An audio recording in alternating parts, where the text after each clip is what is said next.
চিনেছে। হ্যাঁ হ্যাঁ, না তো চিনতো না। আরো ভালো হয়, আরো বড় হয়, আমি এটাই চাই। আর আমি ওর প্রসঙ্গে আর বেশি কথা বলতে চাইছি না, কারণ ওর বাড়ি জয়নগর, ও স্থানীয় জায়গায় বিজনেস করছে, তো খুব ভালো জায়গা।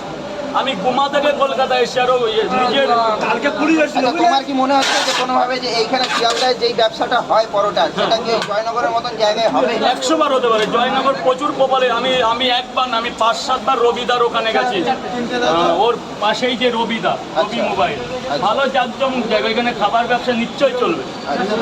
আমার ঘুমাতেও আমি 200-300 পাওয়াটা বেচতে পারি, কিন্তু আবেগের মধ্যে আমি কলকাতায় এসে পড়েছি। কলকাতা দেখুন, একটা জায়গায় এসে গেলে সেখান থেকে আর ফেরা যায় না। আমি যদি পাউডারটা ঘুমাতেও করি, তো আজকে আমার ঘুমাতেও বিক্রি হবে, কম হোক আর বেশি। কিন্তু আমরা ছোটোবেলা থেকে যখন সোশ্যাল মিডিয়া আসেনি, তোমরা কম বেজে না, তখন থেকে আমি শিয়ালদা এবং আমার স্বপনদার পার্টি অফিসের ওখানে আমি দীর্ঘদিন ধরে ব্যবসা করছি।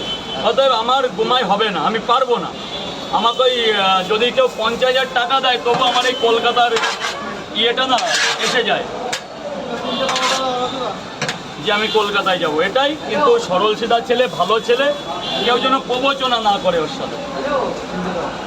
আমি কিন্তু অনেক টাকা পাচ্ছি না গো, সব দিয়ে যাচ্ছে তো। স্যার বলুন। তো রাজুদা, ম্যানেজার তো তোমার উপর মানে খারাপ লেগেছে ম্যানেজারের। কোনটা বলো তো? আচ্ছা, তো ম্যানেজার একটা ভিডিওতে বলেছে যে তুমি নাকি, ও বলে গেছিল তোমাকে যে মায়ের শরীর খারাপ ছিল, তো তারপরেও নাকি তুমি ভিডিওতে অন ক্যামেরায় বলা হয়েছে যে ও নিখোঁজ, ও খুঁজে পাওয়া নিখোঁজ, কারণ ও আমার কাছে দীর্ঘদিন থাকতে হঠাৎ নেই। এবার ওর কোনো তখন ফোনও ছিল না, কোনো যোগাযোগই করতে পারছি না।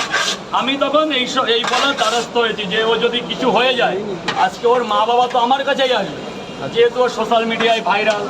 সেহেতু যখন আমার প্রশাসনিক দিকে আমি জানতে চেয়েছি যে ছেলেটাকে পাচ্ছি না, তারপরেও অনেকদিন মেসোয়ায় ধ্যান খেলার কাজ করেছে। ও তো একটা ভিডিওতে বলেছে নাকি তোমাকে বলেছিল মায়ের শরীর খারাপ। না, আমাকে আমাকে কিছু বলেনি।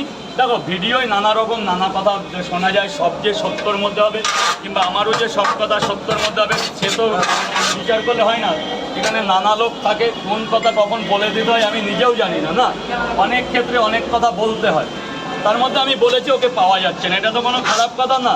আজকে এই ছেলেটার কিছু হয়, তাহলে তো আমার প্রতি তাই আসবে যে তোর কাছে ছিল। দোকানটা আমি জানি না।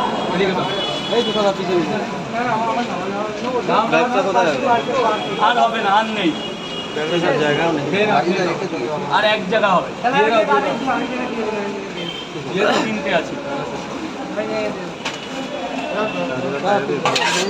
না